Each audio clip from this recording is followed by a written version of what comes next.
नमस्कार मंडळी, श्री स्वामी समर्थ.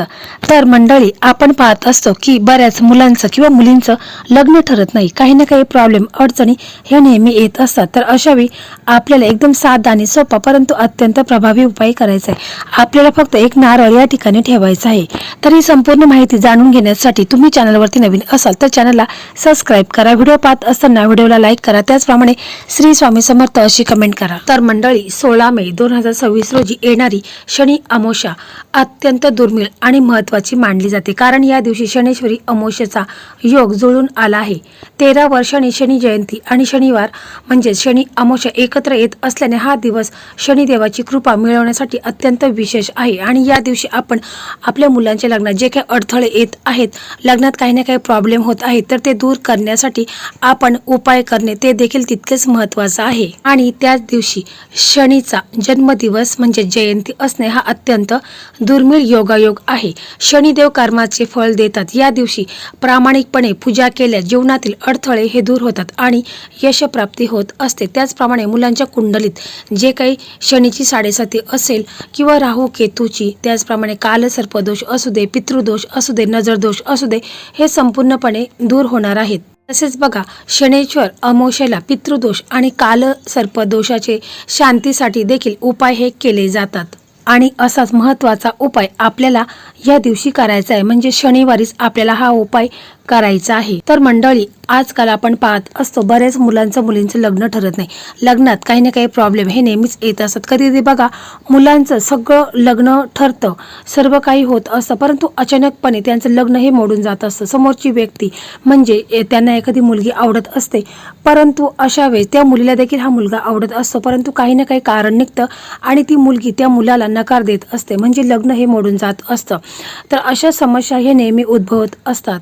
मुलांना आणि मुलींना त्यांच्या मनासारखा जोडीदार देखील मिळत नाही. तर अशावेळी आपण हा उपाय आहे तर आवर्जून करायचा आहे.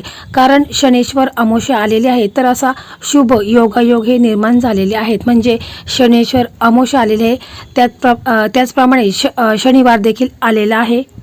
तसेच शनिदेवांचा जन्म याच महिन्यात म्हणजे ज्येष्ठ महिन्यातच झालेला आहे आणि म्हणून असे हे 3 शक्तिशाली महासंयोग जुळून आलेले आहेत. आणि म्हणून आपण या दिवशी मुलांच्या लग्नात जे काही अडथळे निर्माण झालेले आहेत, तर किंवा कुंडलीमध्ये काहीतरी दोष निर्माण झाले, नजर दोष आहे, पितृदोष आहे, कालसर्पदोष आहे, हे सर्व दूर होतील आणि मुलांचं लग्न लवकरात लवकर होईल. फक्त हा उपाय आपण पुन्हा श्रद्धेने, विश्वासाने करायचा आहे. तर बघा, शनिवारी तुम्ही हा उपाय करू शकता. हा उपाय कोणी करावा, तर हा उपाय स्वतः मुलगा किंवा मुलीने केला तर अतिशय उत्तम आहे. परंतु आजकाल आपण पाहत असं मुलांना इतका वेळ नसतो, तर मग हा उपाय आहे तर घरातील कोणत्याही सदस्याने केला तरी देखील चालेल. हा उपाय मुलाचे आई वडील करू शकतात किंवा भाऊ करू शकतो, बहिणी करू शकते, बहीण करू शकते, कोणीही हा उपाय मुलांच्या लग्नासाठी करायचा आहे. परंतु हा उपाय पुन्हा श्रद्धेने, विश्वासाने तुम्हाला करायचा आहे. तर बघा, शनिवारी तुम्हाला सकाळी लवकर उठायचं आहे. जर मुलं हा उपाय करत असेल तर त्यांनी सकाळी लवकर उठायचं आहे. अंघोळीच्या पाण्यामध्ये तुम्हाला थोडेसे तीळ टाकायचे आहेत, काळे तीळ टाकायचे आहेत आणि त्याने तुम्हाला आंघोळ करायची आहे. कारण बघा, तुमच्यावरती, मुलांच्यावरती जी काही नकारात्मकता ही निगेटिव्हिटी आहे, लोकांची वाईट नजर असेल तर ती देखील असल्यामुळे मुलांचं लग्नामध्ये विलंब होत असतो. म्हणून ही वाईट नजर दूर होण्यासाठी देखील आपण आंघोळीच्या पाण्यामध्ये काळे तीळ टाकायचं आहे. बघा, त्याच्यानंतर तुम्हाला स्वच्छ कपडे वगैरे घालून घ्यायचे आहेत आणि सूर्यदेवांना देखील तुम्ही अर्घ्य द्यायचं आहे. त्या अर्घ्य देता वेळेस तो तांब्या आहे, तर त्या तांब्या भरून पाणी घ्यायचं आहे. त्याच्यामध्ये तुम्हाला थोडंसं काळं तीळ देखील टाकायचं आहे आणि मग तुम्हाला दक्षिणेकडे तोंड करून तुम्हाला आपल्या पितृंचं स्मरण करून तो जल पितृंना समर्पित करायचा आहे. यामुळे देखील तुमच्या कुंडलीमधला पितृदोष हा कमी होईल. तर बघा, हे झालं मुलांसाठी. जर हा उपाय मुलाचे आई वडील करत असेल तर आईने काय करायचं आहे की सकाळी तुम्हाला काय करायचं आहे की थोडंसं पाणी घ्यायचं आहे आणि फरशी पुसायची आहे. त्या पाण्यामध्ये तुम्हाला थोडंसं गोमूत्र टाकायचं आहे, चिमूटभर हळद टाकायची आहे, खडे मीठ टाकायचं आहे आणि आपलं घर स्वच्छ पुसून घ्यायचं आहे. कारण घरामधून सगळी काही निगेटिव्हिटी ही आपल्याला अमावस्येच्या दिवशी काढून टाकायचं आहे. घरातील जाळे जलमटे देखील काढून टाकायचे आहेत. कारण आपल्या घरामध्ये भरपूर प्रमाणात जर निगेटिव्हिटी म्हणजे नकारात्मकता असेल तरी देखील आपले कोणतेच कार्य हे व्यवस्थित होत नाही आणि मुलांच्या लग्नात देखील अडथळे निर्माण होत असतात. मुलांच्यासाठी स्थळं देखील येत नाहीत किंवा आलेले स्थळ आहेत तर ते मुलांना नकार देत असतात. त्यामुळे आपल्या घर देखील अमावस्येच्या दिवशी आपण स्वच्छ करून घ्यायचं आहे. तर बघा, हा उपाय तुम्ही सकाळी करू शकता किंवा संध्याकाळी करू शकता, कोणतेही एका वेळेस तुम्ही हा उपाय करायचा आहे। तर बघा, आई वडील हा उपाय करत असतील तर आईने सकाळी लवकर उठायचं आहे, आंघोळ वगैरे करून घ्यायचे, स्वच्छ कपडे घालायचे आहेत, आपला देवघर आहे तिथे जायचं आहे, बसायचं आहे। आपल्या देवघरामध्ये आपण एक तुपाचा दिवा लावायचा आहे, अगरबत्ती लावायची आहेत। आपले जे इष्ट देव आहेत, कुलदैवत श्री स्वामी समर्थ महाराज आहेत, तर यांना तुम्हाला प्रार्थना करायची आहे की माझ्या मुलांच्या कुंडली जो काही नजरदोष आहे, पितृदोष आहे, कालसर्पदोष आहे, तर ते सर्व दूर होऊन माझ्या मुलांचं लग्न हे लवकरात लवकर व्हावे आणि मी जो हा उपाय करत आहे तो उपाय माझा व्यवस्थितपणे व्हावं असं तुम्हाला प्रार्थना करायची आहे।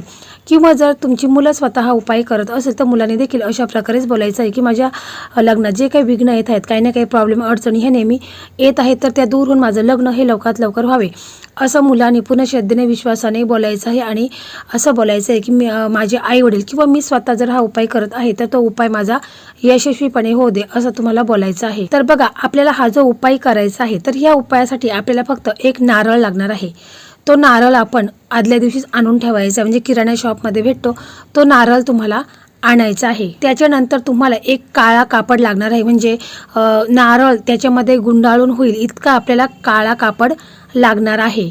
आणि तुम्हाला थोडासा कलावा लागणार आहे, म्हणजे जो पंचरंगी धागा असतो लाल पिवळ्या कलरचा तो धागा तुम्हाला लागणार आहे।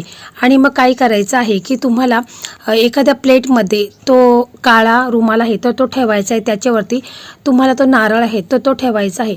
आणि तो नारळ आहे तर तो पूर्णपणे तुम्हाला त्या काळ्या कापडाने बांधून घ्यायचा आहे। आणि मग तुम्हाला कलाव्याच्या साह्याने त्या नारळाला तुम्हाला बांधून घ्यायचा आहे, म्हणजे तुम्हाला 7 वेळा तो नारळ कलावा आहे तो नारळाला गुंडाळून घ्यायचा आहे 7 वेळा। फक्त त्याला आपण गाठ मारायची नाही, तर फक्त गुंडाळूनच घ्यायचा आहे, 7 वेळाच गुंडाळून घ्यायचा आहे। आणि आपण त्या नारळामध्ये आपण दक्षिणा देखील ठेवायची आहे। जर तुम्हाला 10 रुपये किंवा 11 रुपये ठेवायचे असतील किंवा 51 रुपये ठेवायचे असतील किंवा 101 रुपये तुम्हाला ठेवायचे असतील तरी देखील चालेल, तुम्हाला त्याच्यामध्ये दक्षिणा ठेवायची आहे। आणि त्याच्यानंतर तुम्हाला हा धाग्याने बांधून घ्यायचा आहे। आणि मग त्याच्यानंतर समजा तुमचा मुलगा किंवा मुलगी घरी असतील तर तुम्हाला हा जो नारळ आहे तर तो मुलांच्यावरून 7 वेळा उतरून घ्यायचा आहे।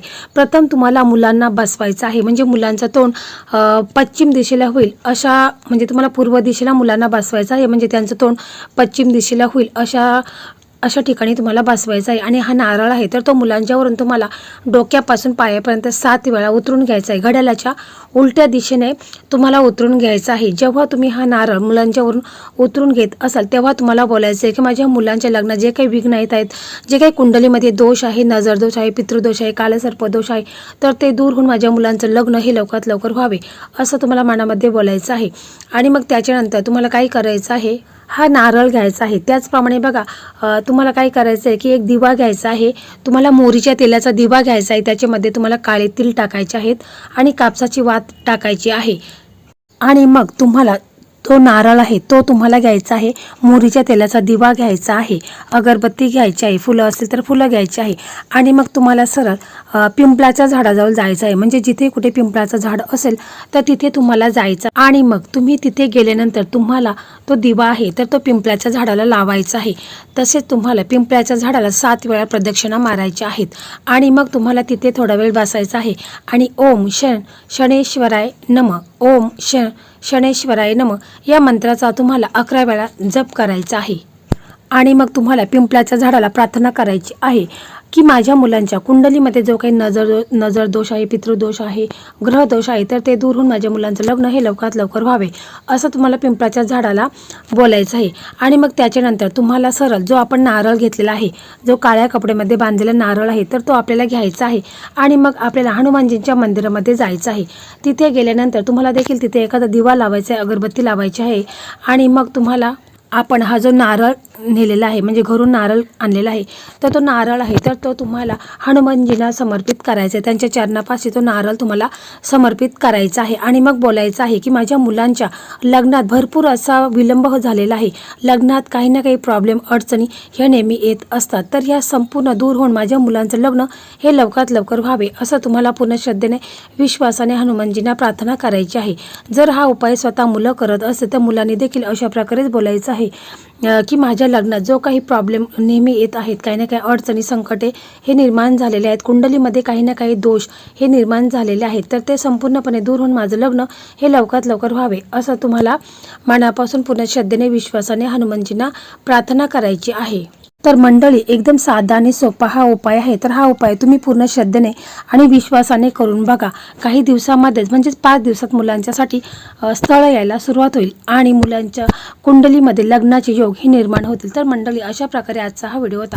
हा व्हिडिओ तुम्हाला कसा वाटला कमेंटमध्ये नक्की सांगा. व्हिडिओ आवडला तर इतर तुमचे मित्र असेल, मैत्रिणी असेल, ज्यांचं लग्न ठरलेलं नसेल तर अशा मित्र मैत्रिणींना हा व्हिडिओ शेअर करा. श्री स्वामी समर्थ. जय जय स्वामी समर्थ.